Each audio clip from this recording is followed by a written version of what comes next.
Hello everyone, I am Jack and I'm back, and let me show you what I've been doing. Alright, so I got this back top section to where it was pretty good. There were a couple of low spots that needed to be filled.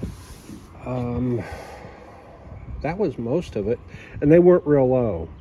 So I was going to just spot repair them, and then I realized, wait a minute, what if I spot repair that spot right there?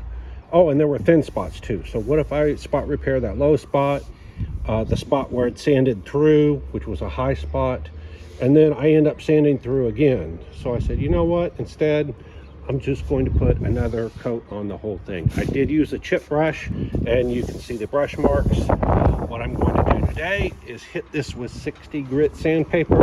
It takes this off pretty quick, meaning that it is completely cured.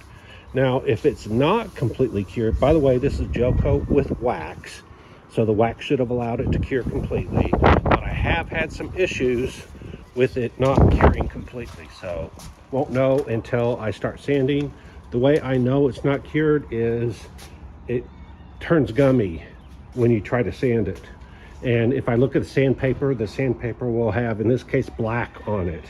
If it's not gummy and it is completely cured, it's not black on the sandpaper. It's actually white for some reason.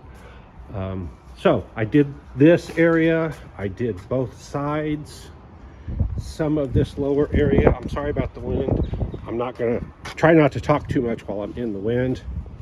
So I've got up to there. The door I'm going to do in white gel coat because I've got some that needs to be used up or it's going to go bad.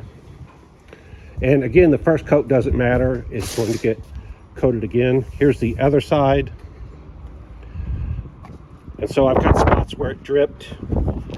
I wish it wouldn't have, but it did.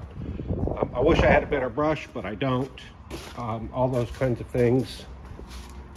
Oh, and then I did the back, what do you call it? Trunk? Yeah, I guess it's still a trunk in the back. It's the frunk that's the weird thing. Anyway, I did the trunk. There were a couple of holes here. So I purposely put too much on, built it up. I'll sand that down.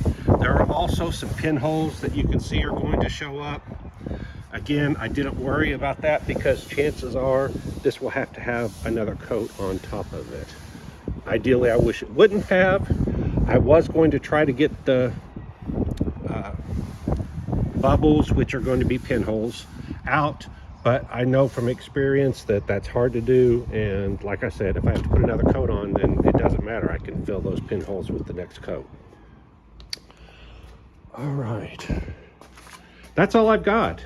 So I'm going to spend the entire day sanding with 60 grit. I guarantee it'll probably take all day long to do the sanding, and I'll let you know when I get done with that. Hopefully I don't sand through in too many spots, and that should do it. All right, like, subscribe, hit the alert, hit the thanks if you want to donate, and if you don't like what I'm doing, you don't know Jack. Bye.